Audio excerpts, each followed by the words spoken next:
willkommen auf meinem Kanal. Nicht perfekt, aber alltagstauglich. Warum dieser Name? Warum so ganz anders als die anderen Videos? Weil ich festgestellt habe, und ich glaube, so geht es vielen und besonders Frauen, dass dieser Perfektionismus mich daran hindert, überhaupt anzufangen. Und genau das wollte ich eigentlich hier mit diesem Kanal transportieren, Leute zu animieren, ins Handeln zu kommen, ins Tun zu kommen, etwas auf die Beine zu stellen. Das ist das, was mir total wichtig ist. Auch wenn ich mit euch heute 2 Hefezöpfe backe, ist dies kein Kanal, der sich mit Kochen und Backen ausschließlich beschäftigt, sondern man könnte sagen, alles, was uns gut tut, wird hier behandelt, und zwar für Körper, Geist und Seele. Ich werde immer so ein bisschen reinfühlen in die Strömungen der Zeit, um zu gucken, was gerade angesagt ist. Und ich habe so das Gefühl, dass trotzdem Backen, Lebensmittel herstellen, haltbar machen, so etwas dem Zeitgeist entspricht. Denn wir alle wollen wissen, was ist in unseren Lebensmitteln, und wenn wir sie selber herstellen, wissen wir genau, was drin ist. Wir wollen den hohen Preisen aus dem Wege gehen. Ich habe jetzt für ein Stückchen Torte 3,50 € bezahlt, so 2 gekauft, 7 €. Wenn ich das noch in D-Mark umrechne, dann sind das 14 D-Mark für 2 Stückchen Kuchen. Das ist schon jenseits dessen, was ich als normal empfinde. Und da können wir, wenn wir selber herstellen, auch ganz gut sparen. Aber es kommt nicht nur auf Sparen an, sondern auch sich ein bisschen unabhängig zu machen von den Supermärkten. Und das ist ein wunderbares Gefühl, wenn man nachher ein schönes Produkt in Händen hält. Und ich glaube, das wird so jeder merken. Ich bin weder eine Köchin noch eine Bäckerin. Ich bin eine ganz normale Hausfrau. Hätte ich jetzt mal berufstätige Hausfrau, wie so viele von euch. Und natürlich nicht perfekt, aber schon an einem guten Resultat interessiert. Und genau diese Ziele verfolge ich auch hier mit meinem Kanal. Ich möchte jeden mitnehmen, auch der sich noch nie mit diesem Thema irgendeine Berührung hatte. Und deshalb verzichte ich auch auf die Verwendung von Fachausdrücken. Ich werde die Kosten immer ein bisschen im Auge behalten, das heißt, wir werden keine wahnsinnig teuren Inhaltsstoffe verwenden. Wir werden das Equipment verwenden, was eigentlich so in jeder Küche standardmäßig vorhanden ist. Und ich werde natürlich auch ein bisschen auf die Energiekosten gucken. Das sind so die Sachen, die mir wichtig sind. Wichtig ist mir noch, dass wir nichts bewerten, beurteilen, verurteilen. Jedes Ding hat zu seiner Zeit seine Berechtigung. Und so ist ein Weißmehl-Hefezopf, der natürlich nicht so gesund ist wie so ein Roggensauerteig. Aber das wisst ihr alle genauso gut wie ich. Trotzdem hat er seine Berechtigung, und zwar in dem Moment, wo man in so einen fluffigen Hefezopf beißt und einen so ein wohliges Gefühl durchströmt. Das ist mein Ziel. Ihr sollt also am Ende eines jeden Videos entweder in der Lage sein, ein schönes Produkt in Händen zu halten, zu einer Entscheidung gekommen zu sein, weil wir etwas durchgesprochen haben, oder den letzten Ruck bekommen zu haben für eine Sache, die ihr sowieso schon lange mal in Angriff nehmen wolltet. Das ist so meine Intention von diesem Kanal. Ich habe mir vorgenommen, alle 2 Wochen etwas zu produzieren. Ich hoffe, es wird mir gelingen. Aber jetzt wollte ich mit euch erst einmal in diesem Backvorgang starten. Ich begleite euch durch das Rezept, das ich schon deutlich mehr als 100 Male gemacht habe und das in den meisten Fällen gelungen ist. Lasst es uns anfassen. Ich wünsche euch viel Freude beim Backen und gutes Gelingen.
Hier nun die fehlenden Informationen zu meinen beiden Hefezöpfen. Ich backe 2, weil dabei der ganze Würfel Hefe benutzt wird und weil ich auch auf meinem Backblech 2 Hefezöpfe unterbringe. Ihr werdet 2 verschiedene Garen sehen. Die erste ist direkt nach dem Kneten des Teiges. Die bringt Volumen in den Teig. Hier sammeln sich die Gasblasen, die von der Hefe produziert werden, in dem Gitternetz des Glutengerüstes. Und die zweite Gare, die entsteht nach dem Formen des Hefezopfes, wenn er, bevor er in den Ofen geschoben wird, noch ein zweites Mal gehen muss.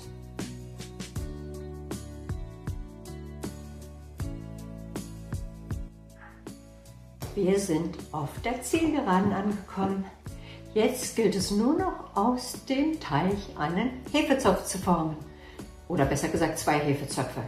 Das heißt, wir müssen in den 6 gleiche Teile einteilen und diese aufwirken zu sogenannten Strängen, aus denen dann die Zöpfe geflochten werden. Und hierfür gibt es 2 Methoden. Entweder kann man erst eine Kugel formen, das bringt Spannung auf den Teig und die dann zu einem Strang ausrollen. Oder man klopft diese Teigkugel flach und klappt das so ein bisschen, wie man es von der Herstellung eines Baguettes kennt, ein. Und dann gilt es nur noch, sich an das alte Flechten der Zöpfe zu erinnern und es gleich zu tun. Das seht ihr, wie das geht, seht ihr allerdings im Video.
So, ich hatte euch ja versprochen, dass ich so ein ganz ehrlicher Kanal sein wollte.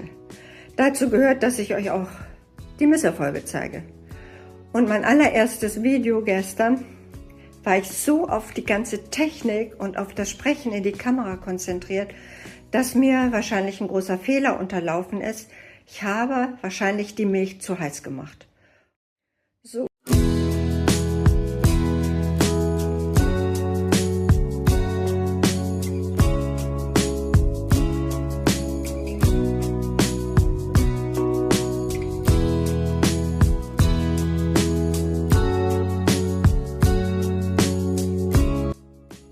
Guten Morgen. Ich habe also mein Versprechen eingelöst und wenn ihr dem Rezept gefolgt seid, haltet ihr jetzt einen wunderbaren Hefezopf in Händen. Und ich bin auch authentisch geblieben, denn ihr habt es ja gesehen, der erste Versuch ist vollkommen in die Hose gegangen. Der Hefezopf hat nicht funktioniert, er ist nicht aufgegangen, weil ich mit der Technik überfordert war. Und mich hat es wirklich alles absolut gestresst. Also Ton, Licht, den Auslöseknopf zu drücken. Ich habe mir permanent vor meine eigene Kamera gefasst. Es war einfach die Katastrophe. Aber das war noch nicht mal alles. Als ich kurz davor war, mein Video aus dem Schneideprogramm in den Computer zu laden, ist dieser abgestürzt. Okay, dieses Problem konnte ich nur so lösen, indem ich einmal tief durchgeatmet habe, neue Liebe, neues Glück und am nächsten Tag noch einmal von vorne gestartet bin und zwar auch mit dem Backvorgang. Das ist das Leben. Deshalb gebt nicht auf, wenn es nicht beim ersten Mal klappt, weil irgendetwas euch dazwischen funkt. Ein bisschen Zähigkeit, ein bisschen Durchhaltevermögen gehört einfach dazu.